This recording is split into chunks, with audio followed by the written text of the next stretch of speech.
አይ ቲንክ ሶስቱ በደንብ ተብሏል አውርተዋል። ሶስቱ ወንጌላት ማን ማቴዎስ እና ማርቆስ። ማቴዎስና ማርቆስ ሁለት ናቸው እኮ። ታዲያ ሶስተኛው ማን ነው? ሉቃስ ነው። ኦኬ እሺ፣ ማርቆስ የቱ ላይ ነው ስለ ኢየሱስ ክርስቶስ የዘር ሐረግ የተናገረው?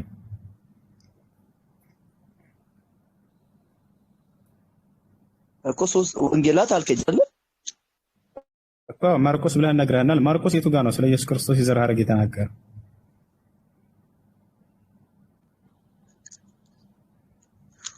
ወደ ገደለው ግባ። ተው እሱ ለኔ ተው።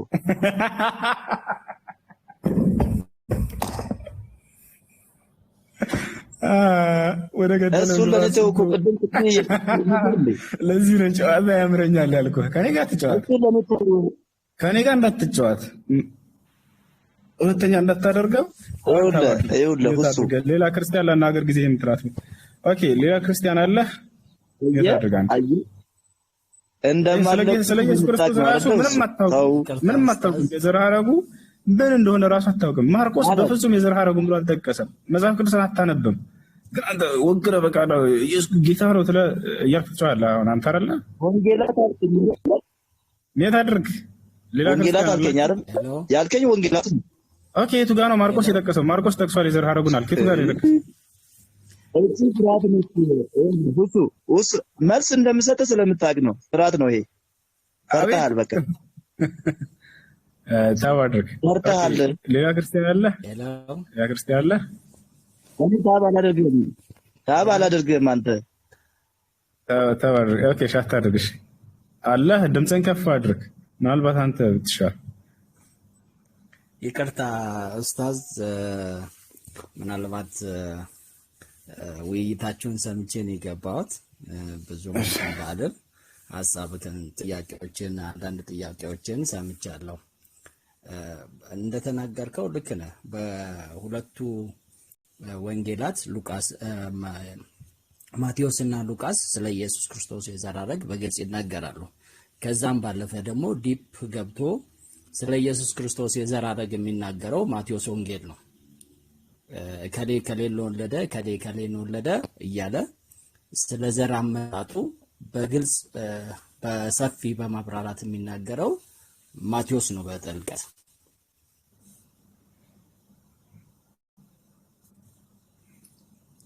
እሺ ሄሎ፣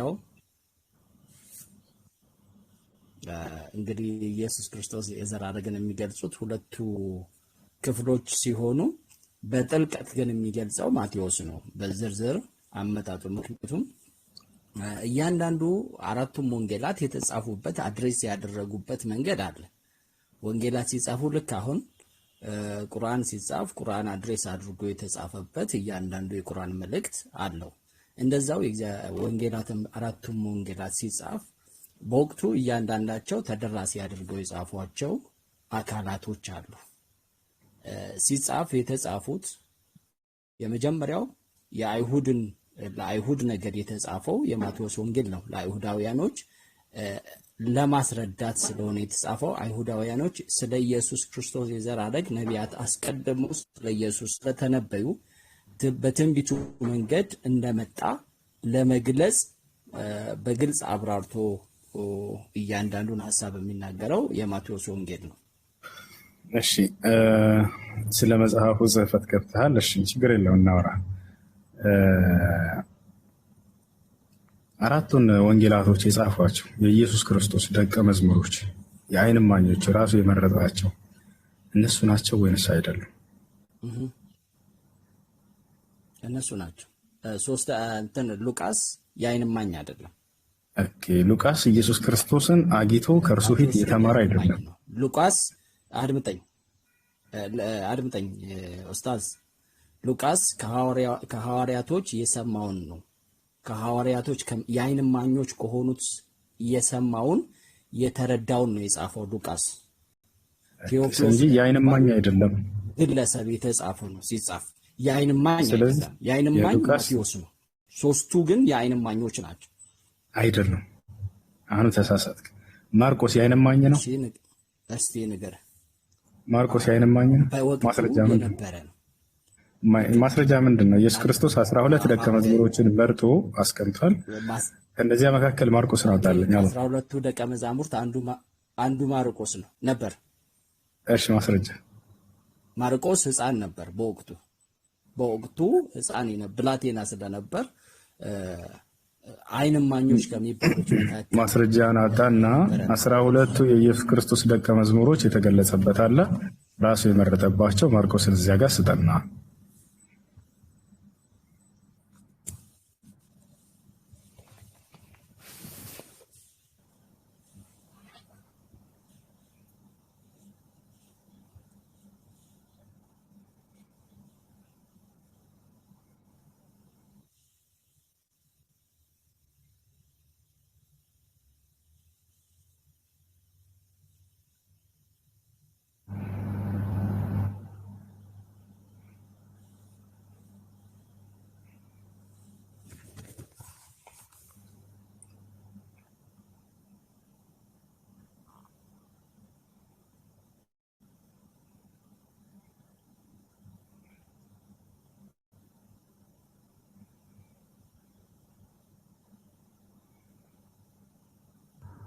በኃይሉ እያወራክ ከሆነ አይሰማም ወገን።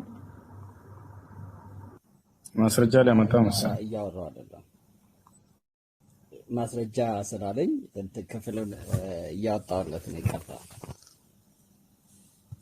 ኦኬ እያወራን እንትን ማለት እንችላለን።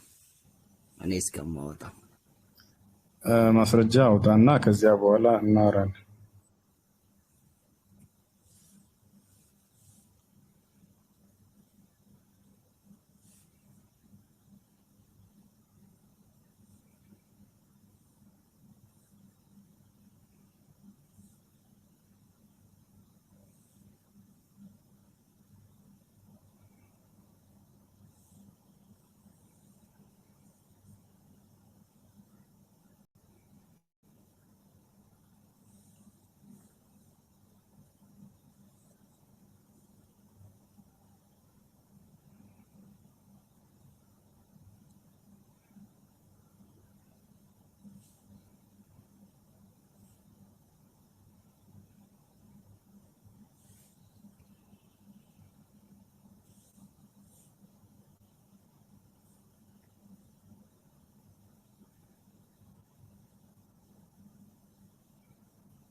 ሄሎ አለን ኡስታዝ።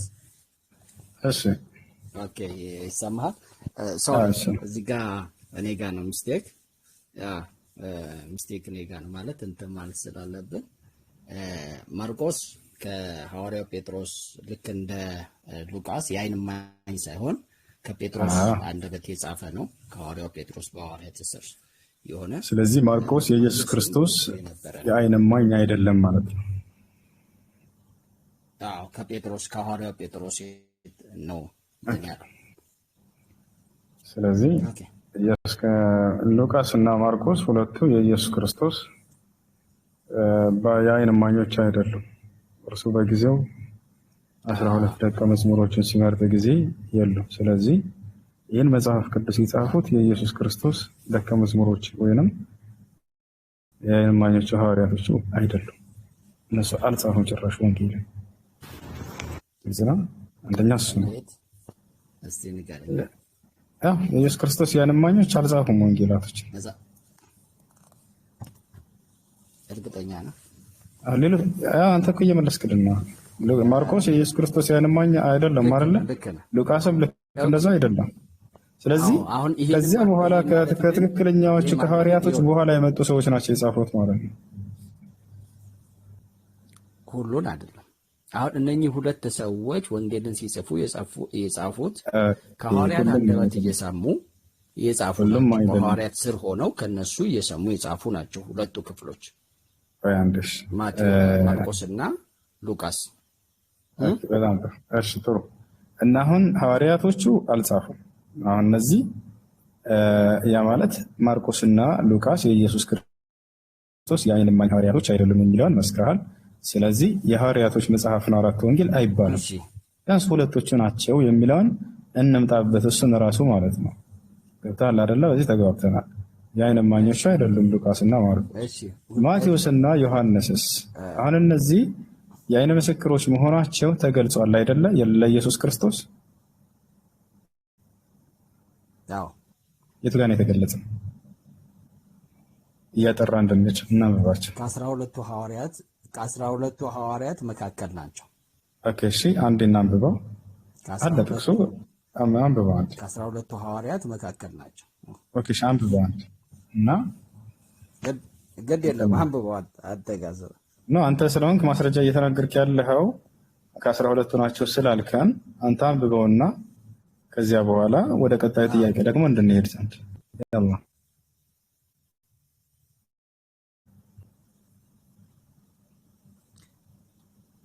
እርግጠኛ ነኝ መጽሐፍ ቅዱስን እንዳነበብክ እየነገርከኝ ነው። ማለት ከምትናገራቸውም ቃላቶች መጽሐፍ ቅዱስ ማስረጃ ታነሳልናለህ።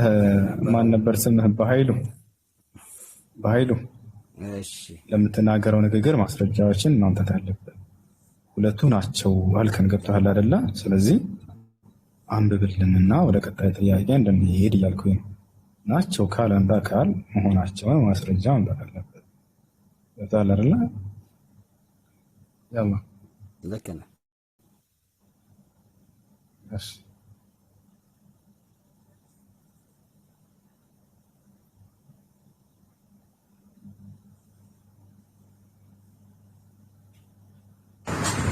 ሩቲ ኮሜንቱን ክፈችላቸው እየጻፉ ያዳመጡ።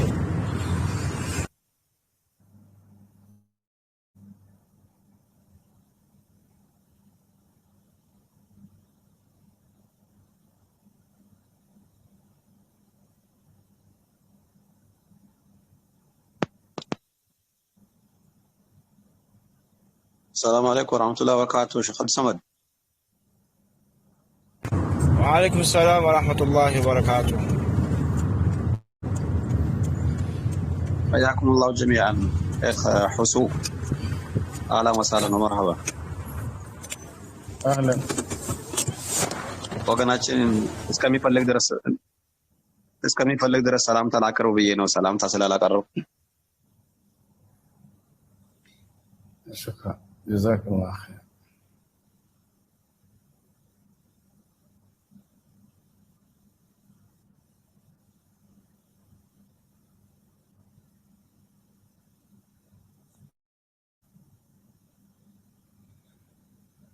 እሺ አለህ በኃይሉ በቃ ችግር የለውም። ያነስተ በቃሽ በኃይሉ አለው እንትን እያልኩ ስለሆነ ነው። እሺ መልካም ኦኬ። የ12ቱም ሐዋርያት ስም ይህ ነው ይላል። አሁን እዚህ ጋር አራቱ ደቀ መዝሙሮች አሉ የሐዋርያት እነዚህም ጸሐፊዎች ወይ የሚለውን ስታዩ ጊዜ በፍጹም የሉም ከሁለቱ በስተቀር ማለት ነው። ከሁለቱ በስተቀር የሉም። አንደኛ ማን ይላል? የ12ቱም የሐዋርያት ስም ይህ ነው። መጀመሪያው ጴጥሮስ የተባለው ስምዖን ወንድሙ እንድርያስም፣ የዘብዴዎስ ልጅ ያዕቆብ ወንድሙ ዮሐንስም፣ ፊልጶስም፣ በርተሎሜዎስም፣ ቶማስም፣ ቀራጩ ማቴዎስ እያለ ይናገራል። የእልፌዎስ ልጅ ያዕቆብም፣ ታዲዮስም የተባለው ለብዲዮስ ቀነናዊውም ስምዖን ደግሞም አሳልፎ የሰጠው የአስቆርቱ ይሁዳ ይላል። አሁን ከነዚህ ውስጥ ኢየሱስ ክርስቶስ ከመረጣቸው ውስጥ ማርቆስና ሉቃስ የሉም አይደል? በኃይሉ እሱ ልክ ነው። በጣም ጥሩ። እሱን እንትን አልተሳሳትም። ስለዚህ ማርቆስና ሉቃስ ኢየሱስ ክርስቶስ የዓይን እማኝ የሆኑ ደቀ መዝሙሮች ሐዋርያቶች የጻፉት መጽሐፍ አይደለም። ከዚያ በኋላ የተነሱ ሰዎች በሐዋርያት ተምረዋል ብለህ የተናገርከው ግልጽ ነገር ያለው። በጣም ጥሩ። እሺ አሁን ማንን ነው የምንፈትሸው ማለት ነው? ማቴዎስና ዮሐንስን እንፈትሽ። እነሱ ወንጌላትን ጽፈዋል ወይስ አልጻፉም? ኦኬ አሁን አንተ በኃይሉ ማቴዎስ ወንጌልን እንደጻፈ ማስረጃው ምንድን ነው?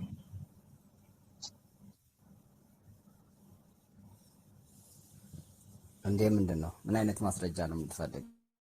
ከመጽሐፍ ቅዱስ ያለፈ ማስረጃ እንግዲህ መጽሐፉ ላይ መጽሐፍ ቅዱሳዊ ማስረጃ ነው የምጠይቀው። ማቴዎስ ወንጌልን የጻፈው እርሱ እንደሆነ ማስረጃ ምንድን ነው? የክፍሉ መጀመሪያ ላይ ምን ይላል? የክፍሉ መጀመሪያ ላይ በፍጹም እርሱ የጻፈውን አልገለጸም። እዚያ ላይ አንድ ሚዩት አድርጉ። ባህሉ ድምፅህን ትንሽ ከፍ አድርገህ። ድምፅህ አይሰማም። ይቅርታ ባህሉ ድምፅህን ትንሽ አይሰማም። እሺ እና የዮሐንስ መጀመሪያው ላይ ማስረጃ አለ እሱ እንደጻፈው እያለን ነው። ገብታችኋል አይደለ?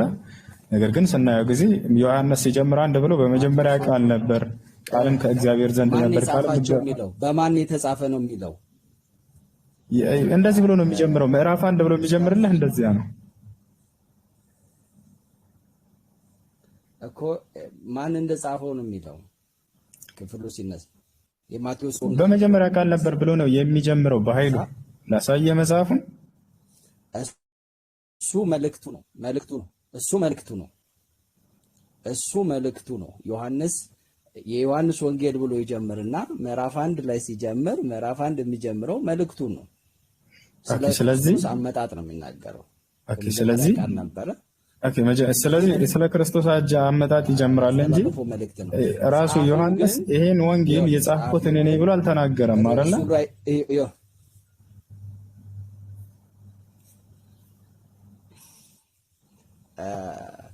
ቃላትን እንትን ልንል ካልሆነ በስተቀር ማለት መረዳት ያለብንን አንድን እውነት ላስረዳ። እሺ ተናገርና በቃ እኔ አስረዳለሁ። እሺ ተናገር። ተናገር፣ ችግር የለም። እኔ ላስረዳ በኃይሉ። አንተ ንጹህ ካለ እውነትን ለማወቅ ነው። ገብቶሃል? አሁን ደስ የሚለው ሉቃስና ማርቆስ እንደዛ የዓይን እማኝ እንዳልሆኑ እነዚህ የጻፉት ሰዎች የዓይን እማኞች ናቸው የጻፉት የሚለው ነገር ውድቅ ይሆናል። ሉቃስና ማርቆስ እንዳልሆኑ። እሺ ሁለቱን ስናያቸው ደግሞ ማቴዎስና ዮሐንስ ጽፈዋል ወይ ብለን ስንጠይቅ ማቴዎስን እንደጻፈ የቱ ጋር ነው የተናገረው? ዮሐንስን እንደጻፈ የቱ ጋር ነው የተናገረው? እዚህ ጋር አንተ እንደማስረጃ ያስከው ምን መሰለ? ዮሐንስ ወንጌል የሚል ከላይ አለ። ስለዚህ ዮሐንስ እንደጻፈው ገልጿል። ይሄ አይደል? ማቴዎስ ወንጌል የሚል አለ። ይሄ አይደል? አዎ እኛ እንግዲህ የምናምነው እንደዚህ ነው። እኛ ክርስቲያኖች የምናምነው እኔ ላስረዳ እንዴት እንደሆነ እኛ በኃይሉ ላስረዳ። እንዴ ማን እንደጻፈው ገልጿል ሲባል ጊዜ አንድ የወንጌል ባለቤት ብለህ የምታስበው በደንብ አድርጎ ገልጿል። እንደ ምሳሌ ሉቃስን ስታነብ ጊዜ ሉቃስ ራሱ እንደጻፈው ይገልጻል። የሚገርም እኔ ጻፍኩ እያለ ራሱ እየተናገረ ማለት ነው። ለቴዎፍሎስ ሆይ እንደዚህ ብሎ እንደጻፈ ራሱ መግቢያ ላይ ቁጭ አድርጎልሃል። ማቴዎስ እንደዚህ አብሮ አስቀምጧል ወይ? ዮሐንስ እንዲህ አይነት መግለጫ ሰጥቷል ወይ? ራሱ ጻፈ።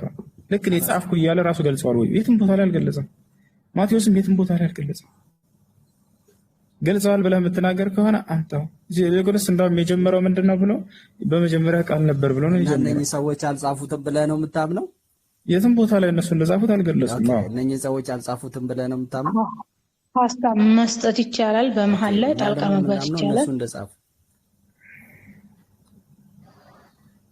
ችግር የለም። ጤናማ ማለት በጥሩ ዋናው ጥሩ ንግግር ነው የምንፈልገው።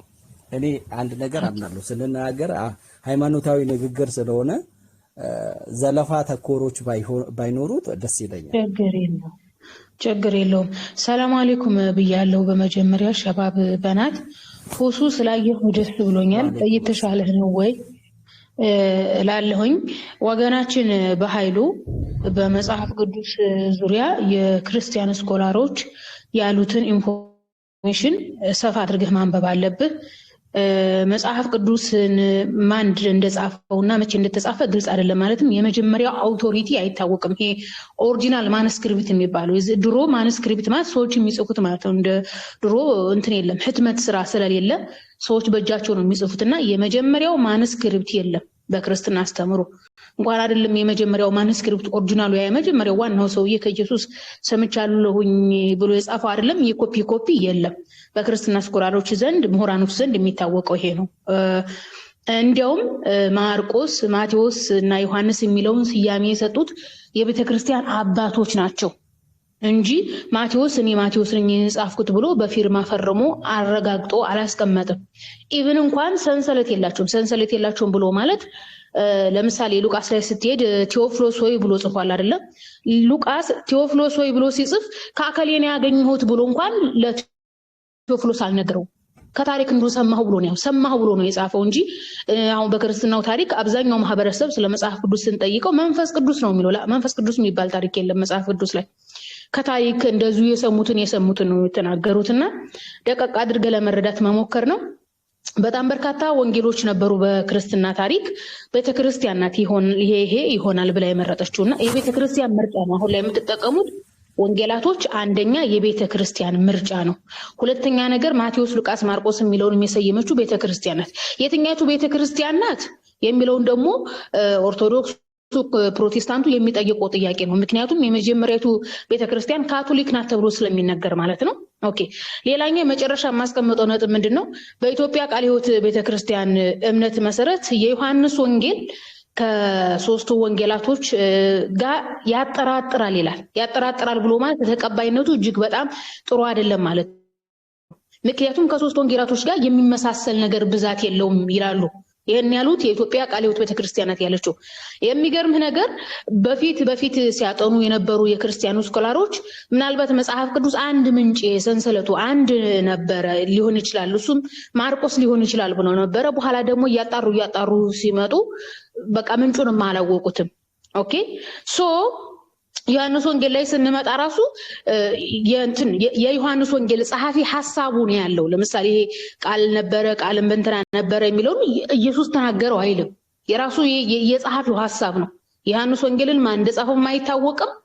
የጸሐፊው ሐሳብ ነው ራሱ ብዙ ያለውና እንደ ኢትዮጵያ ቃለ ሕይወት ቤተክርስቲያን የዮሐንስ ወንጌል ከሶስት ወንጌሎች አጠራጣሪ ወንጌል ነው ብላ ታምናለች።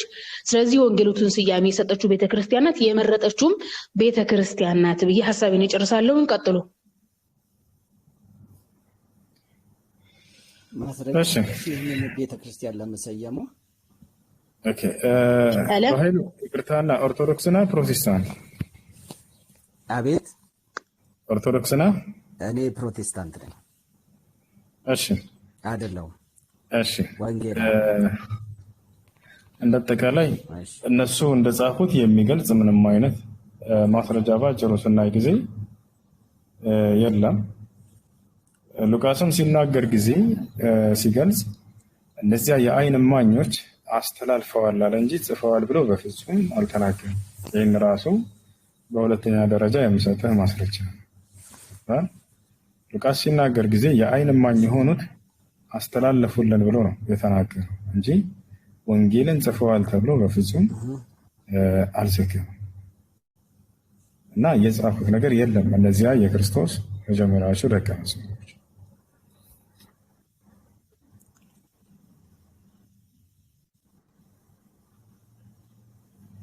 እየሰማሁ ነው።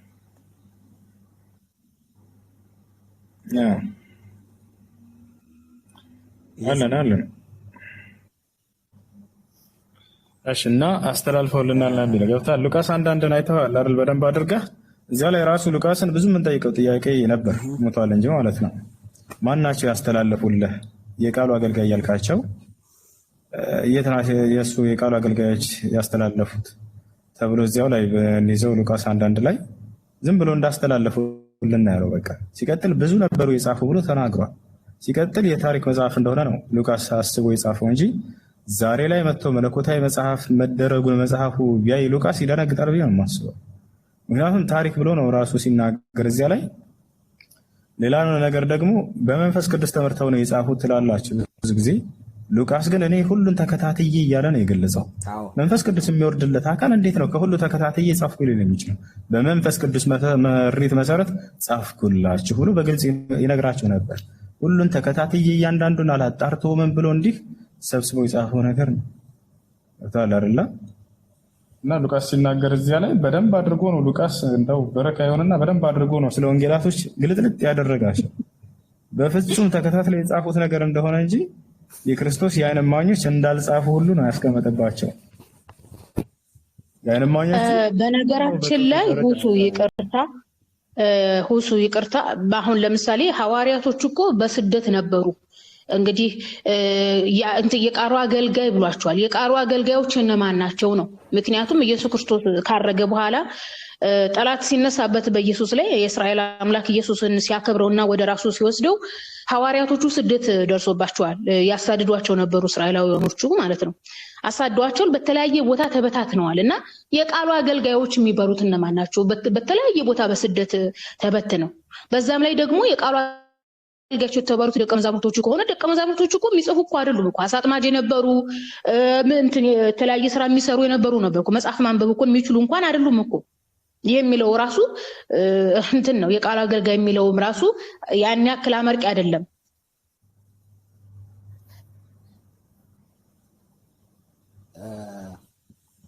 መልካም እህቴ ይቅርታና አንድ ነገር ማለት በዚህ ውስጥ እናነሳ። በእርግጥ እንደምትዩ የቃሉ አገልጋዮች የሚላቸው የዓይን ምስክሮች የነበሩትን ሐዋርያትን ነው። ከወንድማችንም ኡስታዝ ጋር ስናወራ እያወራን ባለንበት ይሄ መጽሐፍ ሲጻፍ ሁለቱም መጽሐፍቶች በዓይን እማኞቹ አልተጻፉም እንጂ ከነሱ የሰሙትን ሉቃስ በግልጽ ያስቀመጠው ነገር እንደሰማሁት ከነሱ እንደሰማሁት በሚል ነው አስቀምጦ የሰማውን ከነሱ።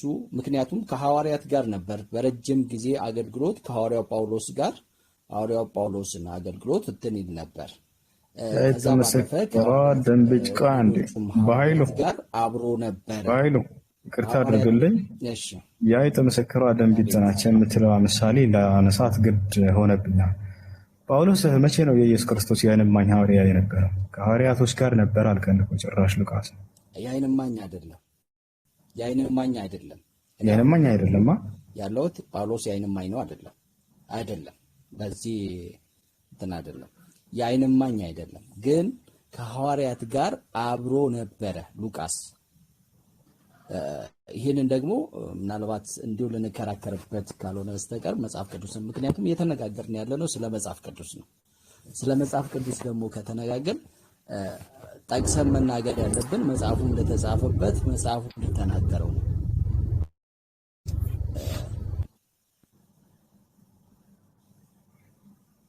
ስለዚህ መጽሐፉ በሚናገረው መሰረት ይህ ሰው ከሐዋርያት ጋር አብሮ ይኖረ ከሐዋርያት አንደበት ስለ ኢየሱስ ክርስቶስ ጌታችን ኢየሱስ ክርስቶስ በምድር ባለበት ሰዓት ያደረጋቸውን ተአምራቶች የነበሩትን ነገሮች የሰማውን ነው የጻፈው።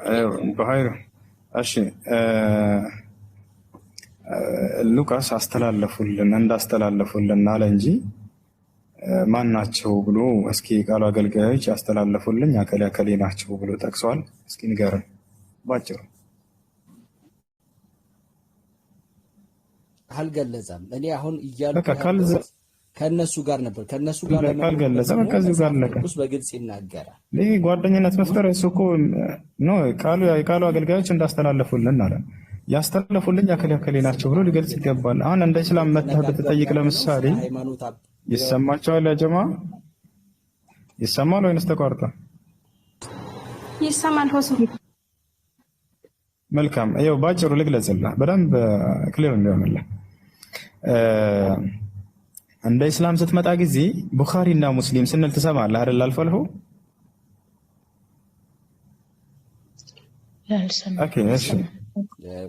እሺ ቡኻሪ እና ሙስሊም አሁን ለምሳሌ የነቢዩ ሙሐመድ ሰለላሁ ዐለይሂ እንደ ምሳሌ ነው የምጠቅስልህ። ሰነድ የሚባል ነገር አለ። በዚህ የተመስርቶ መጻፍ አለበት ልልህ ነው።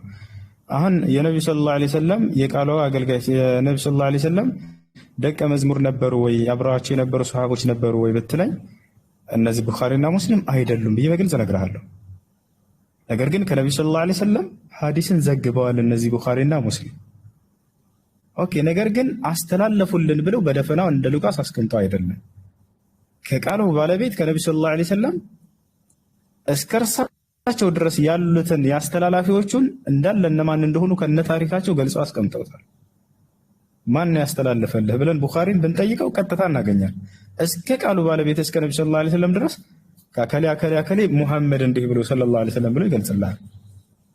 ሉቃስ ግን የዘገበው እንዳለ ያን ሁሉ የጻፈውን ሁሉ የትም ቦታ ላይ የቃሉ አገልጋዮች ያስተላልፉልን ብሎ በደፈናው አለፈው እንጂ እነንትና ናቸው የቃሉ አገልጋይ ይሄን ያስተላልፉልኝ ብሎ አላስቀመጠም። አንተም ቅድም አላስቀመጠም እንዳልከው ማለት አየህ አይደለ? ስለዚህ እነዚህ አካሎች አንደኛ የዓይን እማኝ አይደሉም የሚለውን መስክረሃል ቅድም ሉቃስና ማርቆስ። ሲቀጥል ከእነርሱ ተላልፎላቸው ነው የሚለው እነርሱ እንዳላስተላለፉላቸው ያው እሺ ይኸውልህ ክፍሉ እንዲህ ነው የሚለው ማለት በወቅቱ የነበሩት የቃሉ አገልጋዮች የዓይን እማኞች የነበሩት እንዳስተላለፉልን ነው ብሎ የሚናገረው ሉቃስ በጻፈው በሉቃስ ወንጌል ምዕራፍ 1 ላይ በግልጽ አስቀምጦታል። ማለት የዓይን እማኞች የነበሩት እንዳስተላለፉን በዓይን ያዩትንና የቃሉ አገልጋዮች የሆኑት እንዳስተላለፉልን። ጨረስክ? እየሰማኸኝ ነው? አዎ እየሰማሁ። ሉቃስ የጻፈው እንዲህ ብሎ ነው። ምክንያቱም የተላለፈለትን ነው የተዘገበው። ይሄ ደግሞ መልካም። አንደኛ ከዚህ የምጠይቀው አሁን እምነት ስንናገር የሃይማኖት ስለሆነ አስተምህሮት የትኛውም ሃይማኖት ላይ ብንሄድ አንዱ ከአንዱ የሰማውን ያስተምህሮ ያስተላለፈው ነው። ምክንያቱም ክርስትና ደግሞ ረጅም ዘመን ነገር ግን እነዚያን ስላለው በዛ ውስጥ በብዙ መከራ በብዙ ችግሮች ብዙ እንትኖች ስላሉ እሺ አሁን ሁለት ነገር ላወጣልህ። አሁን የቃሉ አገልጋዮች ምን አድርገዋል? አስተላልፈዋል ነው ያልከው አይደለ?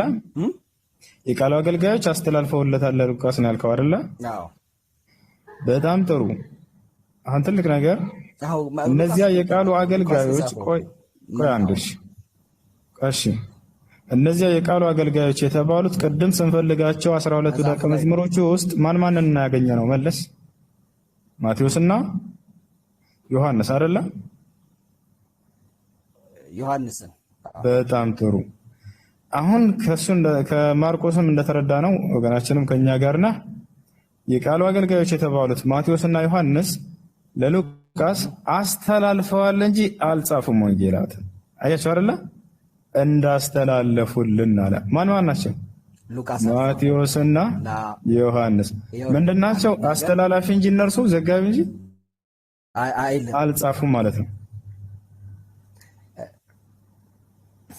ኡስታዝ አሁን የማይገባ አተረጓጎም ከተረጎምን እንደ መረዳታችን ነው። አሁን ምን የማይገባ አተረጓጎም ነው?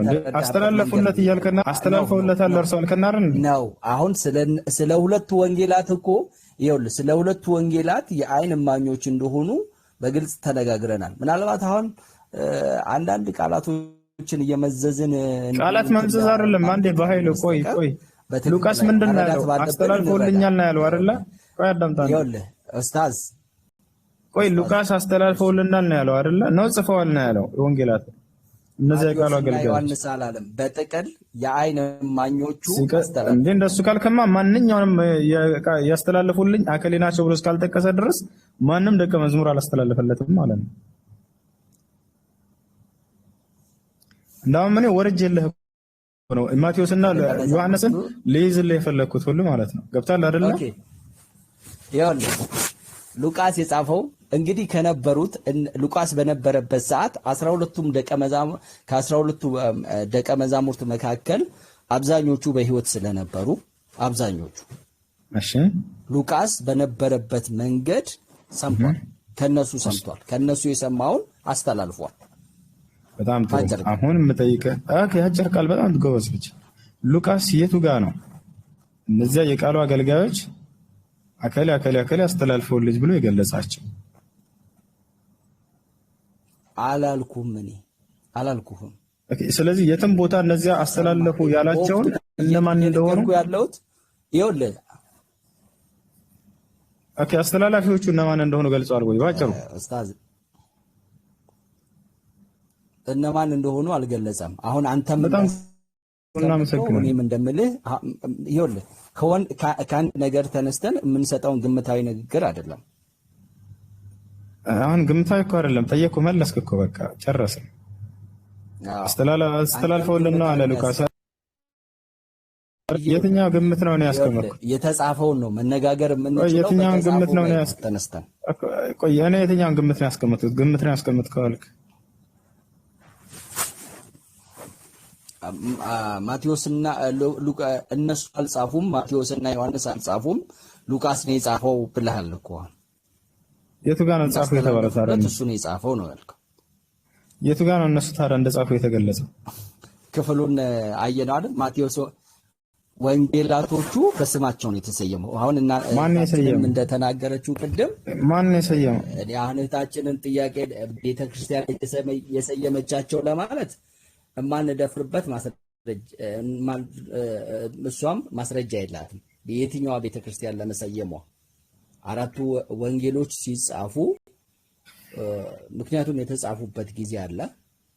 በዛ ጊዜ ላይ አሁን ረጅም ወደዛ ውስጥ ከሄድን ብዙ ነገሮች አይተን መምጣት አለብን ማየት ያለብን። ምክንያቱም አሁን ስለ ቲዮሎጂካሉ አስተምህሮትን ማየት ካለብን፣ ምክንያቱም አመጣጣቸው እንዴት እንደተጻፉ እንዴት እንደመጣ ስያሜው አሁን በሚለው ቤተክርስቲያን ነች የሰየመችው ለማለት እኔም የማልደፍርበት እሷም ደፍራ የምትሰጠኝ ማስረጃ ያላት አይመስለኝም።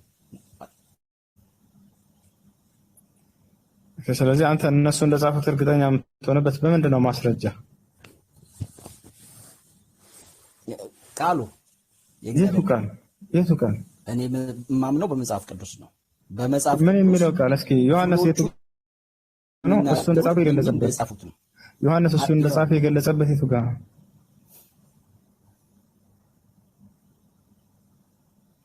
ኡስታዝ ወንጌሉ የማን ወንጌል ይላል? የሐዋርያው ዮሐንስ ወንጌል። አሁን እዚህ ጋር ይሄ ዮሐንስ ወንጌል፣ ማቴዎስ ወንጌል፣ ሉቃስ ወንጌል፣ ማርቆስ ወንጌል የሚል አይደለም እየጠየቀው ያለው። ዮሐንስ ልክ ሉቃስ ለምሳሌ መግቢያው ጋር ራሱ እንደጻፈ ገልጿል አይደለ?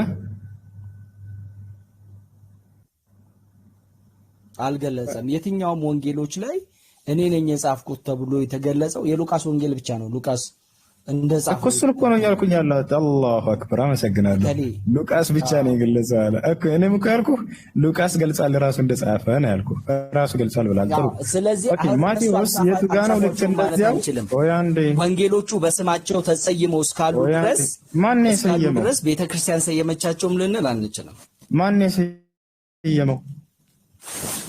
በጻፊዎቹ ስም ነው የተሰየመው። አልተሰየመም። የመጀመሪያው የመጽሐፍ ቅዱስ የእጅ ጽሑፍ ላሳየህ።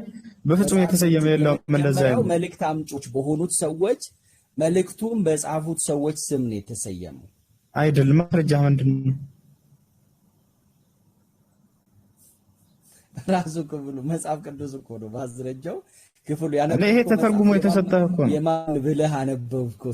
በጣም ጥሩ። ይሄ ተተርጉሞ የማን ብለህ አነበብከው? በኃይል እንዳዳምጠኝ። አማርኛ መጽሐፍ ቅዱስ ተተርጉሞ ነው የተሰጠህ አይደለ? አዎ። በጣም ጥሩ። አዲስ ኪዳን በምን ቋንቋ ነበር የተጻፈው? በግሪክ። በጣም ጥሩ። አሁን የመጀመሪያው የግሪኩ የእጅ ጽሑፍ የመጽሐፍ ቅዱስ ብለህ እስኪ ግባና እዚያ ጋር ማቴዎስ ወንጌል፣ ዮሐንስ ወንጌል፣ ሉቃስ፣ ማርቆስ የሚለውን አሳየኝ።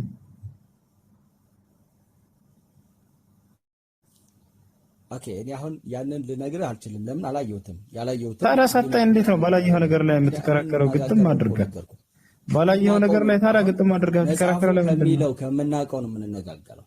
እኔ ያውና አላየሁም አልኩት። በቃ ጊዜ አጥፍቼ በቃ ምንም የምታውቀው ነገር የለም። በኃይሉ አንዴ በቃ እኔ አላየሁም ብለህ ተናገርክ። እናመሰግናለን። አሁን ሂድና የግሪኩን ይኸው እዚያ ጋር ስማቸው ምናምን ሁሉ የለም። የሚገርምህ እንደ ወንጌል ሲጨርስ ቀጥታ አንድ ብሎ እንደገና ዮሐንስን ይጀምርልሃል። ወጣል አይደለ? መጀመሪያ ላይ ያለው ማቴዎስ ነው አይደለ? ከዛ ማርቆስ፣ ሉቃስ፣ ዮሐንስ እያለ ይሄዳል። የሚገርምህ ማቴዎስ እንደጨረሰ ቀጥታ ዝም ብሎ ወደ ማርቆስ ነው አንድ ብሎ የሚገባው እንጂ ማርቆስ ወንጌል ብሎ አይጀምርልህም። ገብቷል አይደል? ልክ እንዲሁ ወደ ሉቃስም ሲያልፍ ልክ እንዲሁ ሉቃስ 1:1 ብሎ ይጀምራል፣ ዮሐንስ 1:1 ብሎ ይጀምራል። እነዚህ የወንጌላቶቹ ስያሜዎች ያኔ የመጀመሪያ የተጻፈው ላይ አታገኛቸው። ከጊዜ በኋላ ሰዎች በኢየሱስ ክርስቶስ ደቀ መዝሙሮች የተጻፈ ለማስመሰልና አማኞች ተከታዮቻቸውን ለመሸወድ የእነዚያን ስሞች አስቀምጠውላቸዋል። ይሄ ዮሐንስ ወንጌል ነው፣ ይሄ የማርቆስ ወንጌል፣ ሉቃስ፣ ማቴዎስ ብሎ ከፋፍለው ስማቸውን አስቀምጠውላቸዋል። ይህን ይመስላል። ለማንኛውም መልካም ጊዜ ሆንላችሁ። ለውጣ ነው። እሺ፣ ሰላም አለይኩም ወራህመቱላሂ ወበረካቱ።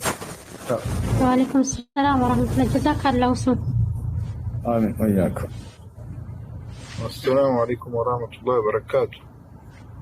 ወአለይኩም ሰላም ወራህመቱላሂ ወበረካቱ። ወገናችን አለ። ሰላም ወራህመቱላሂ ወበረካቱ። ባሂሉ አለ።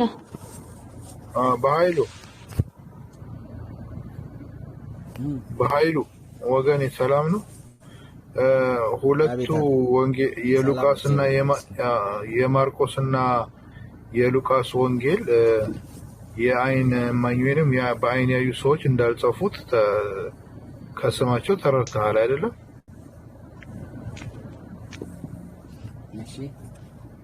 እሺ። ማቴዎስ የአይን አገልጋይ ነበረ?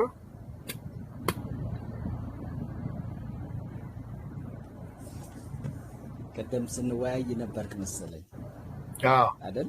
ነው ነው ነበርኩኝ። ያ የአይን አገልጋይ ነው ወይ ማለት ነው ጥያቄ? ኦኬ። ከ12ቱ ሐዋርያቶች መካከል ሁለቱ ማቴዎስ እና ዮሐንስ ከ12ቱ ሐዋርያቶች መካከል ናቸው። እሺ፣ መጽሐፍ ቅዱስ እጅ ላይ አለ?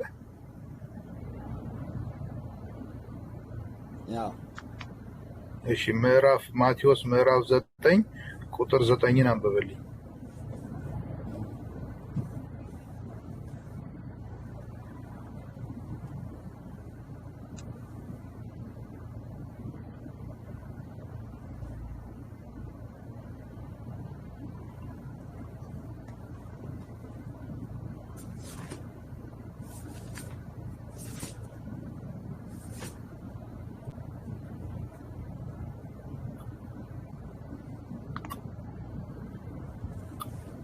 ኦኬ። ኢየሱስም ከዚያ ቦታ ተነስቶ ሲሄድ ሳለ ማቴዎስ የተባለውን ቀራጭ በቀረጥ መቀበያው ስፍራ ተቀምጦ አየውና ተከተለኝ አለው። ማቴዎስም ተነስቶ ማን የጻፈው? ይሄን ማን የጻፈው? ማቴዎስ ነው አይደል? ማቴዎስ ቢሆን ጠራኝ ነበር የሚለው አይደለም? እዚህ ጋር ሌላ ያ ማቴዎስ የሚባለው እንደጠራው እየነገረን ነው አይደለም? ስለዚህ አሁን ማቴዎስ ላለመጻፉ ይሄ መረጃ ነው ማለት ነው። ይሄ መረጃ አይደለም። እንዴት አንተ ይሄ ማቴዎስ እንዴት በለኛ የአውዱን ሐሳብ ተከተል። አውዱ የመጽሐፉ ሐሳቡ ምንድን ነው የሚለው? ይሄ ማቴዎስ ሲጠራ ማቴዎስ ቀራጭ ነበር። ሲጠራ ኢየሱስ ክርስቶስ ለመጀመሪያ ጊዜ ማቴዎስን እንዴት አገኘው የሚናገር ፓርት ነው እንጂ እኮ ማን የጻፈው ነው? መጽሐፍ ቅዱስን እንዳልጻፈ የሚናገር ማስረጃ የለውም። እስቲ ምኑ ነው እስቲ የሚያስረዳ ንገረኝ። እሺ አሁን አንብብልኝ ቃል በቃል ቃል በቃል አንብበው። ከ9 ምዕራፍ 9 እሺ ቃል በቃል አንብበው ቀስ እያልክ ይኸውልህ ምዕራፍ 9 ቁጥር 9 ኢየሱስም ከዚያ ቦታ ተነስቶ ሲሄድ ሳለ ማቴዎስ የተባለውን ቀራጭ በቀረጥ መቀበያ ስፍራው ተቀምጦ አየውና ተከተለኝ። አየው ቆይ ማቴዎስም አየው ተከተለ። ቆይ ቃል በቃል አየውና ተከተለኝ ያለው ነው። ሶስተኛ ወገን አይደለም። አሁን እዚህ ጋር ኢየሱስ ተጠቅሷል። የኢየሱስ ታሪክ ነው። ሌላ ማቴዎስ የሚባል አለ። ጸሐፊው ደግሞ ማቴዎስ አለ አይደለም እንዴ? አሁን የስም መመሳሰል ነው ልንል ነው እንጂ የምንችለው ማቴዎስ እኮ እዚህ ሲጠራ ነው የምናየው አይደለም። ጠራኝ እኮ አይደለም ያለው ጠራው ነው የሚለው። የተቀመጠውን ሰውዬ ጠራው ሲል ያ ሰውዬ አሁን ይሄ ቋንቋ ነው አይደል? አዎ ጠራው ካለ ራሱን ቢሆን ምንድን ነበረ? ጠራኝ ነበር የሚለው አይደል? ጠራው ነው የሚለው። ተነስቶም ተከተለው ይላል። ተከተልኩት አይደለም የሚለው ተከተለው ነው የሚለው። ግልጽ ነው አይደለም? እሺ ዮሐንስም አለመሆኑን አሳይሃለሁ። ግን ለማንኛውም ዮሐንስን ይቃገረው አሁን ይኸውልህ አድምጠኝ ወንድሜ ይቅርታ ይኸውልህ ለሐሳቦች ትርጉም እየሰጠን ከሄድን ይኸውልህ መጽሐፍ ቅዱስ ትርጉም እኮ አልሰጠውም። ያጻጻፍ ዘይቤና ያገላለጽ መንገድ አለው። አሁን ያ ይኸውልህ ይቅርታ በዚህ አይነት መንገድ አንግባባም። ለምን እንደማንግባባ ታውቃለህ? ይሄ ማቴዎስ ሲጠራ የተጠራበትን አጠራር እንጂ የተናገረው መጽሐፉን እኔ ስለራሱ አይደለም እዚህ ጋር የጻፈው። ማቴዎስ ስለኔ ብሎ የጻፈውን ሐሳብ አይደለም የምንረዳው። ማቴዎስ ስለሌላው ስለጠራው የተናገረውን እንጂ እኔን ጠራኝ ብሎ ያላለበት መንገድ ያገላለጽ መንገድ አለው። መጽሐፍ ቅዱስ ሲጻፍ የትኛውም ክፍል ላይ ምን አይነት ቋንቋ ወገን የምን አለ መሰለኝ ቋንቋ አገላለጾች ላይ ይኸውልህ የቃላት አገላለጾችን ይዘህ በዛ ትርጉም መስጠት ጥሩ አይደለም። እንዴ ጥሩ አይደለም። ጥሩ ነው። እንደዚህ ጥሩ ነው እኮ አንግባባም። ልንረዳዳ እንችላለን እኮ እኛም እኮ አልተግባባንም እኮ አሁን ከአንተ ጋር እኮ ያልተግባባ ነው። ማቴዎስ የሚባል ሶስተኛ ሰው ነው እዚህ ጋር ሁለተኛ ሰው ነው። ስለ ማቴዎስ ሌላ ሰው እያወራ ነው ያለው እንጂ ጸሐፊው ነው። ጸሐፊው ማቴዎስ ከሆነ ጠራኝ፣ ተነስቼ ተከተልኩት፣ እንደዚህ ያደረኩት ነበር የሚለው። አሁን ማቴዎስ የሚባል ሰውዬ ናየና የቀራጩ ማቴዎስ ተከተለኝ ያለው ተከተለው እያለ ነው የሚያወራው አይደል? ስለዚህ ራሱ ማቴዎስ ሊሆን አይችልም ነው። አሁን አንተ እንደዚህ አይነት ዓለማዊ በዓለም ጋር ቋንቋዎች ተመሳሳይ ናቸው። አንድ የቃል ትርጉም ወደ አድምጠኝ ነው የአንድ ቃል ትርጉም ወደ ሌላ ሲተረጎም የተለየ ትርጉም ሊያመጣ ይችላል እንጂ እንደዚህ አይነት አንተ፣ እናንተ፣ እኛ፣ እሱ የሚባል ነገሮች ዓለም አቀፍ ምንም ልዩነት የላቸው።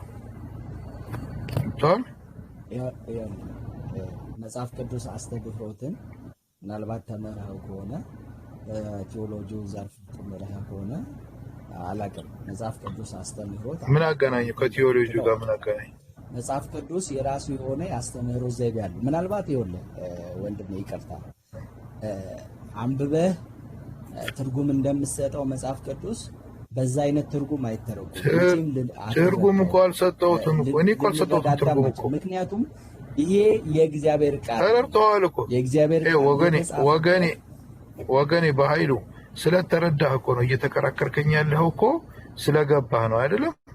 ባይገባህ ኖሮ እኮ አትከራከረኝም አይደለም? ስለዚህ አሁን አንተ በምትለው አልቀበልም ሳይሆን በመረጃ ማውራት ነው አይደለም? እንዲህ ነው ብለህ በመረጃ ማውራት ስለገባህማ ነው እኮ የምንከራከረው አይደለም? እየተከራከርከኝ ያለው። ለማንኛውም እንድታየው ነው የዮሐንስን ጨምርልህ ነበረ። ስለዚህ ካልተስማማን እዚህ ጋር እናቆመው፣ ከሌሎቹ ጋር ቀጥል። በቃሽ፣ ተባረክ፣ ሰላም ደር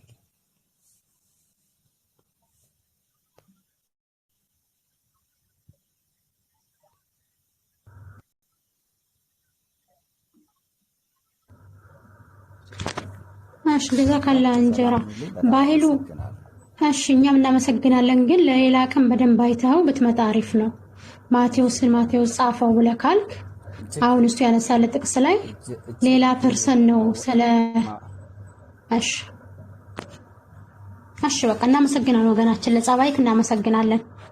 በስምና ላይም ጥያቄ ካለ ሌላ ቀን መተጠይቅሽ። ሩት አስጨናቂ የሚለው አስገቢው ቅድም ገብታ የነበረው። ኦኬ ምን ሪች ገብተሻል ነው ወጣች? ኦኬ ሰው ወጣች አብራ። አስጨናቂ አላከማ ላክ አስጨናቂ አለክ። አስጨናቂ ነው የሚለው ስሙ የስም ጉድ። አዎ አስጨናቂ መሰለኝ። ቆይ እስኪ ልፈልገው ስሙ። ቆይ እስኪ ኧረ ነበር አሁን ገብቶ ነበር። ምንኪን ወጥቶ ይሆናል። መሰለኝ አወረደችኝ እያለሽ ነበር ከስር ጥያቄ ምናልባት ካለ እስኪ ድንቁ ምናምን ከቀድም ጀምሮ ኮሜንት ላይ ያየሁት ነበር። መግባት ከቻልክ ግባ። ድንቁ ሴቱን አላውቅም።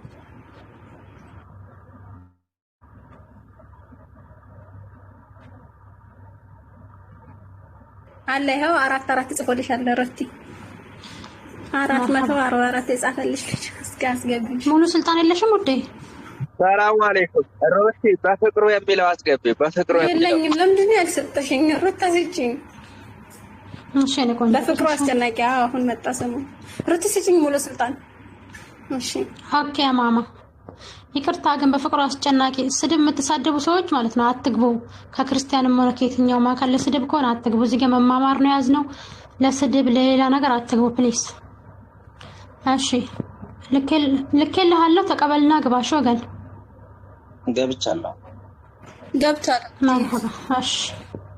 እሺ አመሰግናለሁ። እኛም ነው ሰም እኔ መጠየቅ ነው የምፈልገውና ማወቅ ስለምፈልግ ነው። በመጀመሪያ ክርስቲያን ነህ? አዎ።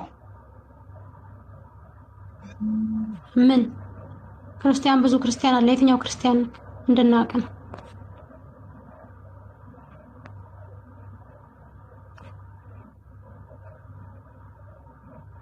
አይሰማም? አስጨናቂ አቤት አቤት ይሰማል። የትኛው ኦርቶዶክስ ነህ? ኦርቶዶክስ ነህ? ጴንጤ ነህ? ኦርቶዶክስ ነህ? እሺ በመጀመሪያ ሙስሊም ማለት ምን ማለት ነው? እሺ ይሄ ነው ጥያቄ። ሙስሊም ማለት ለአንዱ ፈጣሪ ላለው አዘም ማለት ነው። እስኪ አይሰማኝም። ይቅርታ ጋር እንዴ አይሰማም ድምጼ? አሁን ይሰማል። ይሰማል።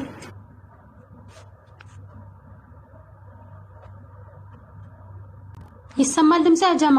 ይሰማል። ይሰማል ማለት አልሰማሽም? አልሰማህትም? አሁን እየሰማሁት ነው።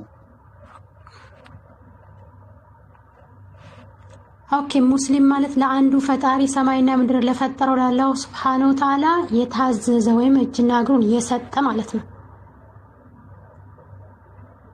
ሙስሊም ማለት ነው ያልኩሽ፣ አላህ ማለት ሳይሆን ሙስሊም ማለት። አዎ ታዛዥ እኮ ለአንዱ ሰማይና ምድር ለፈጠረው ጌታ ለአላህ የታዘዘ ታዛዥ ማለት ነው።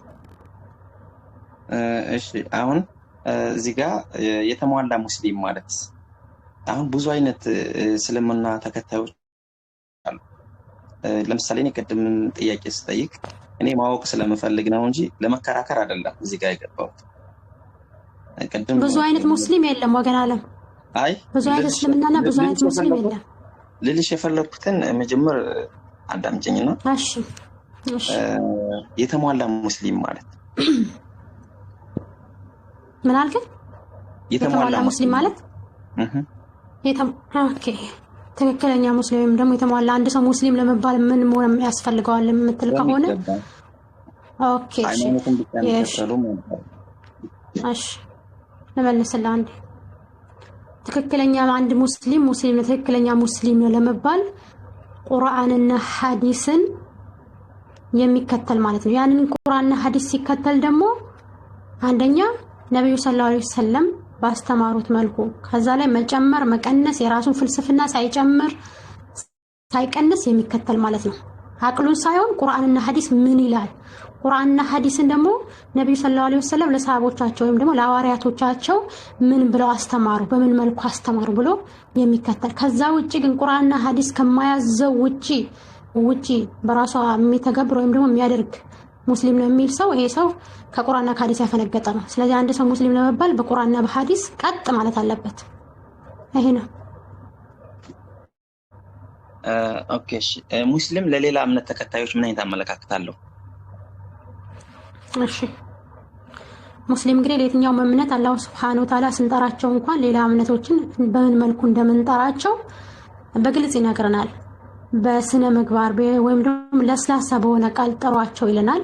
እንዲያውም ደግሞ በሱረቱል ኢምራን ላይ አንድ ጥቅስ ልጥቀስል የሌላ ሃይማኖቶችን ወይም ደግሞ የመጽሐፍ ሰዎች ብሎ ክርስቲያንና አይሁዶችን ይገልጽና በምን መልኩ ነው መጣሯቸው ብሎ ሲያስቀምጥልን የመጽሐፍ ሰዎች ሆይ በእኛና በእናንተ መካከል ትክክል ወደ ሆነችው ቃል ኑ በሏቸው ይላል። በእኛና በእናንተ መካከል ትክክል ወደ ሆነችው ቃል ኑ በሏቸው። ያቺ ትክክለኛ ቃል ምንድነው ሲባል አላህን እንጂ ሌላ ላንገዛ በሏቸው። በአላህ ላይም ሌላን አካል አማልክት አድርገን ላንይዝ ነው በሏቸው ይላል። ከዛ በኋላ ደግሞ ይሄን ነገራቸው በኋላ አይ እኛ አንፈልግም እናንተ ምርቱትን ወደ ትክክለኛው ቃል አንመጣም አላህን እናመልከው የሚሉ ከሆነ እንግዲያውስ እኛ ሙስሊሞች መሆናችንን መስክሩልን በሏቸው ይላል። ተግባባን? ያው ለምሳሌ አንተ ሌላ የክርስቲያን እምነት ተከታይ ነህ፣ እኔ ሰማይና ምድርን ለፈጠረው ጌታ ለአላህ ታዘዝ፣ እሱን አምልክ። እሱን ካላመለክ አላህ ሱብሓነሁ ወተዓላ በቁርአን ላይ እንደሚናገረው ከእስልምና ውጪ ሌላን ሃይማኖትን የፈለገ ሰው እሱ በአኺራ ወይም ደግሞ በቀጣዩ ዓለም ከከሳሪ ነው ይላል። በአኺራ ማለት በትንሳኤ ቀን እሱ ከከሳሪ ነው። እንደው ለፈጣሪ ያልታዘዙ አካላቶች ከሞት ሲቀሰቀሱ ምነው ሙስሊሞች በነበር ኖሮ ያሉ ይጸጸታሉ ይላል። ስለዚህ አንተ ነህ ሙስሊም ሆና ለአንዱ ፈጣሪ ታዘዝ፣ ሰማይና ምድር ለፈጠረው የተፈጠርክበት ዓላማ አለ ብዬ ስነግርክ አይ እኔ አልፈልግም ካልከኝ ምን ብዬ ልካለ? እሺ በቃ አንተ ካልፈለክ እኔ ሙስሊም መሆኔ መስክርልኝ ብዬ ብቻ ነው የማልፈው ማለት ነው። ይሄ ነው። አመሰግናለሁ። የሆነ እንትን ላይ ኢማን ማለት ምን ማለት ነው? እሺ ሌላው እየተመለሰልክ ነው ጥያቄ ከመሰረቱ የምትጠይቀው ተመልሶላል? አዎ የምትነግረኝን አያቸዋለሁ። ግን ኢማን ማለት ምን ማለት ነው? ኢማን ማለት ኦኬ ኢማን ማለት እምነት ማለት ነው። ይሄ እምነት ደግሞ አንደኛ በእስልምና አስተምሮ እምነት የሚባለው በልብ የሚቆጠር አንድ በል ድጋሚ በምላስ የሚነገር ሶስተኛ ደግሞ በአካል የሚተገበር ይሄ ኢማን የሚባለው አካል 6 ክፍሎች በውስጡ የያዘ ነው። አንደኛ በአላህ ማመን፣ በመጽሐፎች ማመን። በአላህ ማመን ማለት አላህ ሱብሓነሁ ወተዓላ ሰማይና ምድርን የፈጠረ ብቸኛ አምላክ እሱ የሚመስል ምንም የሌለ ብቸኛ አምሳያ የሌለው ጌታ መሆኑን አምኖ መቀበል በሙሉ ልብ ማለት ነው። እሱ ለብቻው ሰማይና ምድርን ፈጥሯል። እንዲያውም ደግሞ ሊመለክ የሚገባውም እሱ ብቻ ነው ብሎ በጌትነቱና ሰማይና ምድርን በማስገኘቱ ማመን ማለት ነው። ድጋሚ ደግሞ በመላእክቶች ማመን። መላእክቶች ደግሞ እንዴት ነው የሚታመኑ? እነዛ ደግሞ ነፃ ምርጫ የሌላቸው ፈጣሪያቸውን የሚታዘዙ ፈጣሪያቸውን የሚገዙ በስማቸው ደረጃም ደግሞ በስማቸው የተጠቀሱ ቁርአንና ሐዲስ ላይ ጅብሪል፣ ሚካኤል፣ ኢስራፊል የተባሉ እንደዚህ አይነት ነቢያቶች በስማቸው እንዳሉ ስራቸው ደግሞ አንዱ ወህይ ወይም ደግሞ ራእይ ማውረድ ግማሹ የራሳቸው የሆነ ስራ እንዳላቸው ማመን ማለት ነው። አንደኛ ይሄ ነው። ቀጣይ ደግሞ በኪታቦች ማመን ወይም ደግሞ በመጽሐፍቶች ማመን ይባላል። የእምነት መሰረቶች አላህ ሱብሓነሁ ወተዓላ በሱረት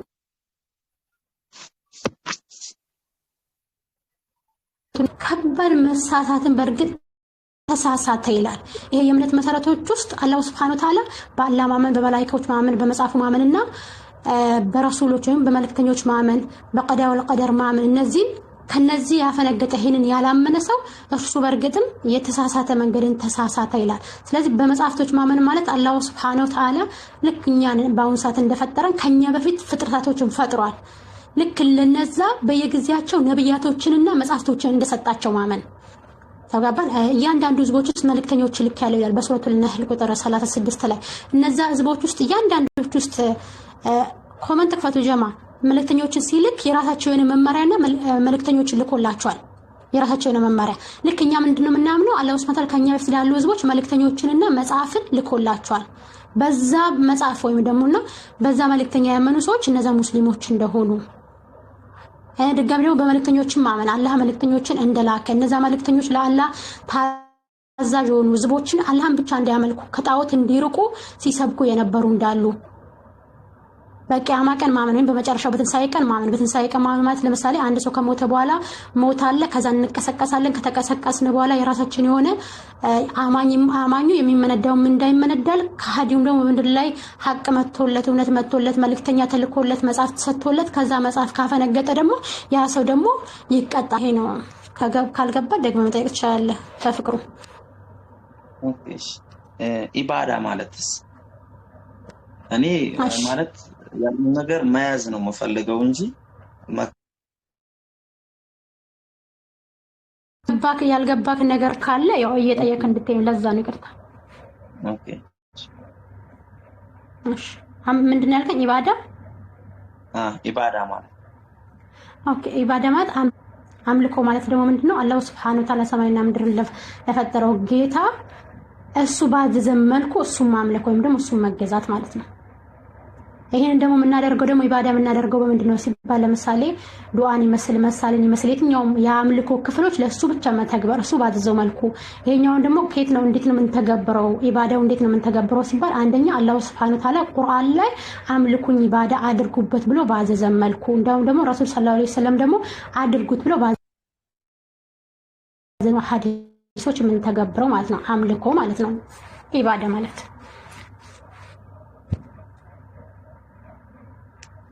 እሺ አምልኮ ላይ ሶላትና መቅሪብ ነው የሚባሉት በምንድን ነው የሚለያዩት? ሁሉም እሱን ማመስገን ነው ወይስ ልዩነታቸው? እሺ መግሪብ የሰላት እንትን ነው። ከሰላት አላህ Subhanahu Wa Ta'ala አማኞች 5 ወቅት ሰላት የሚባል እየተደነገገ አለ ግዴታ የሆነ ማለት ነው። አላህ በሰዓቱ ሙእሚናኖች ወይም ደግሞ አማኞች እንዲሰግዱ የደነገገው 5 ወቅት ሰላት የሚባሉ አሉ በሰዓት ማለት ነው። ለምሳሌ ሱቢ ጠዋት ላይ ምንድነው የሚባለው? ልክ በኢትዮጵያ ስንት ሰዓት ነው የሚባለው? በኢትዮጵያ ወደ 11 ሰዓት አካባቢ ላይ የሚሰገድ ማለት ነው። መግሪብ ወይም ዙህር ደግሞ ልክ በኢትዮጵያ 7 ሰዓት አካባቢ በሰዓት ማለት ነው። ይሄ ነው ሰዓቱ ነው አንተ መግሪብ ላልከው ማለት ነው። ድጋሚ መግሪብ የሚባለው ደግሞ አሁን አንተ እንዳልከው መግሪብ ያልከው በ12 ሰዓት ምናምን ኢትዮጵያ እንደዛ አካባቢ መሰለኝ 12 ሰዓት ወይም 11 ሰዓት ተኩል ማታ ማለት ነው። ጀንበር ስትጠልቅ እንደዛ አካባቢ ላይ። ኢሻ ደግሞ ልክ በኢትዮጵያ 2 ሰዓት ምናምን አካባቢ። ይሄ የሰላቶች እንትሎች ናቸው፣ የሰላት ስሞች ናቸው፣ ወቅቶች ማለት ነው፣ ጊዜያቶች። 5 ወቅት ሰላት አለ፣ ሱቢ፣ ዙህር፣ አስር እና መግሪብ እና ኢሻ የሚባሉ ማለት ነው።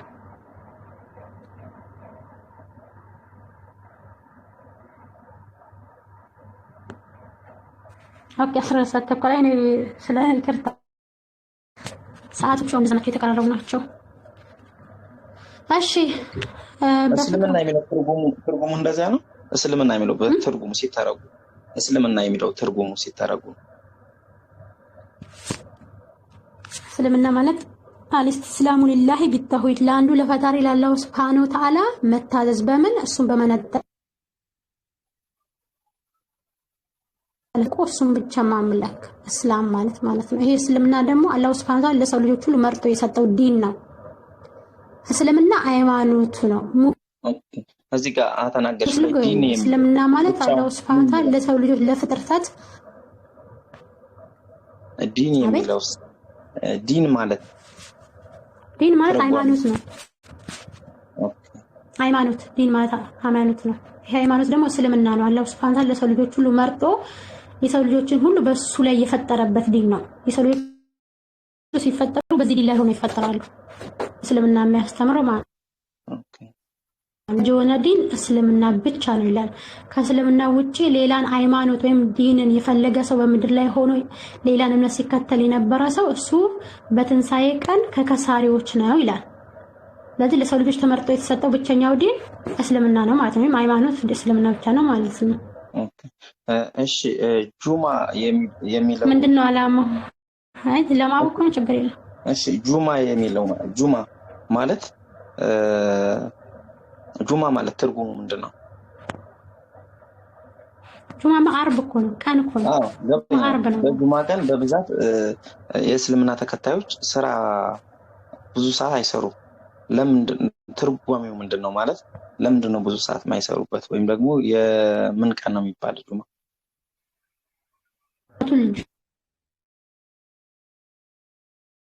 ጁማ የሚባል አለ ታውቃለህ? ሱረቱል ጁማ የሚባል አለ። አይ አላውቅም። በሱ ብትነግሪኝ አጠር አድርገሽ ጊዜ እንዳልገለብሽ። እሺ ሱረቱል ጁማ የሚል አለ። ማንበብ የምትችለው በሁለት ስኪን ስልክ አንደኛው ዘግቶብኛልና ያን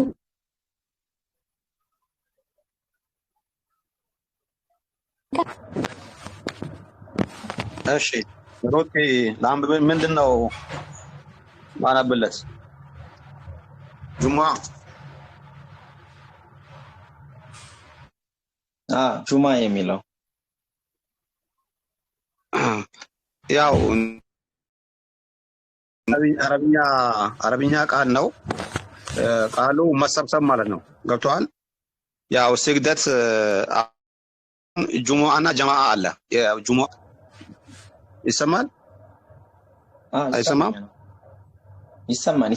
አሁን ይሰማል። ጁሙአና ጀማዓ ይባላል እና ጀማዓ ማለት ህብረት ማለት ነው። በህብረት ያው ከጁማም ውጪ ያሉ ቅድም የነገረችህ 5 ጊዜ ሰላቶቹም በህብረት የሚሰገዱ ናቸው። ጁሙአ ደግሞ ከዛኛው ከጀማዓ በላይ በጣም ብዛት ያለው ህዝብ ገጠርም አካባቢ ያለ ወይም ደግሞ እዛ አካባቢ ከሌለው አቡ ሳለ ድምጽ እንትን አድርጉ። ስራን አይሰሩም። ምንድነው ምክንያቱን ያለው ነው? ስለ ጀማዓ ሳይሆን ስለ ጁሙአ። እሱን እኮ ልመጣ ነው እኮ ልዩነቱን እንዲያውቅ ነው። ይሰማል? ኦኬ። ይሰማኛል። ይሄ በሳምንት አርብ ቀን የሚሰገድ ሰላት ነው። በጀማዓ በህብረት ተሰብስበው ይሰገዳል ማለት ነው። ከስራ አይሰራም ላልከው ስራ እንደሚሰራ ማስረጃ ሰጣለሁኝ። ቁርአን አማርኛ እንትኑን አውርደሃል ወይስ እኔም ነገርን ተቀበለው? አንተም ትነግረኝ ነው መስማት ፈልገው። እሺ ካላወረድክ አላህ Subhanahu Wa Ta'ala ሱረቱል ጁሙአ ላይ ቁጥር 9 ላይ ይናገራል። እናንተ በአላህ Subhanahu Wa Ta'ala ያመናችሁ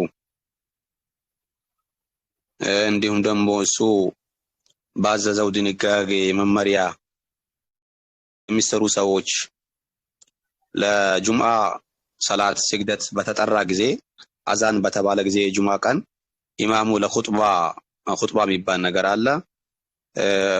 በወጣ ሰዓት ወደ ስግደት ኑ።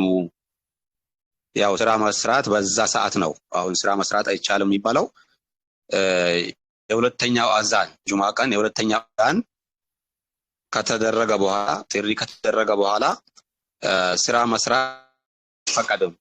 እስከ መቼ ድረስ? ሰላቱ እስከሚጠናቀቅ ድረስ። የሁለተኛው አዛን ከተባለ በኋላ የሚሰማ ከሆነ የሁለተኛው አዛን የሁለተኛ ጥሪ የጁሙአ ጥሪ ከወጣ በኋላ እስከሚሰገድ ድረስ ስራ መስራት እዛ ላይ ሐራም ነው ወይም የተከለከለ ነው፣ አይፈቀድም። ስራችሁን አቁማችሁ ወደ ጥሪው ኑ፣ ወደ ስግደቱ ኑ ይላል ቁርአን። ያ አዩሀ الذين آمنوا إذا نودي للصلاة من يوم الجمعة فاسعوا إلى ذكر الله وذروا البيع ይላል። እንግዲህ ግብይታችሁን ንግዳችሁን ትታችሁ ጥሪውን ተቀብላችሁ ወደ ጥሪ ቦታ ኑ ይላል። ይሄን ጥሪ ሰምታችሁ መምጣታችሁና ስግደት መፈጸማችሁ ለእናንተ ይሻላችኋል። ከዚህ ከዱንያዊ ከሆነው ቁሳዊ ነገር ከዚህ ከግብይት ይሻላችኋል። አላህ ያዘዛችሁ ቦታ መጣችሁ ያንን ስግደት ፈጽሙ ይላል። ስለዚህ ሰላቱ እስከሚሰገድ ድረስ ያለ ወይም የ20 ደቂቃ ወይም የ30 ደቂቃ ስራ ማይሰራበት ማለት ነው።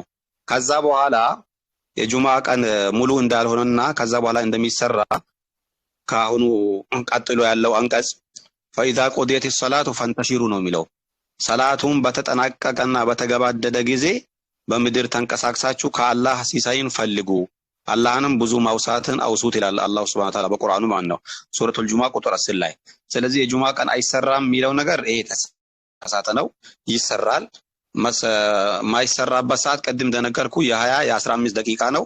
የሁለተኛው አዛን ወይም ጥሪ ከወጣበት እስከሚሰገድ ድረስ ባለው ሰዓት ብቻ ነው መስራት ማይፈቀደው። ግልጽ ነው? ኦኬ እሺ።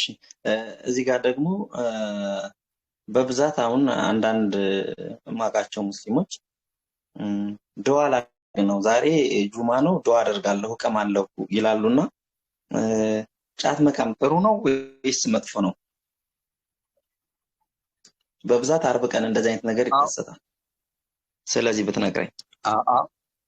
አሁን አንተ ጥያቄ ሃይማኖታዊ ከሆነ ያው ሃይማኖታዊ ጥያቄ መልስልሃለሁ የግለሰቦችን ከሆነ ቆይ ልንገር አዳምጠኝ ግለሰቦች በሚያደርጉት ነገር የሃይማኖት ሳለ እኔ በሃይማኖቱ ነው የምለካው እኔ እንጂ ሃይማኖቱ አንተ ለምሳሌ አሁን ክርስቲያን ከሆንክ አንተ ክርስቲያና በክርስትና ማይፈቀድ ብዙ ነው ልትፈጽም ትችላለህ አንተ ክርስትና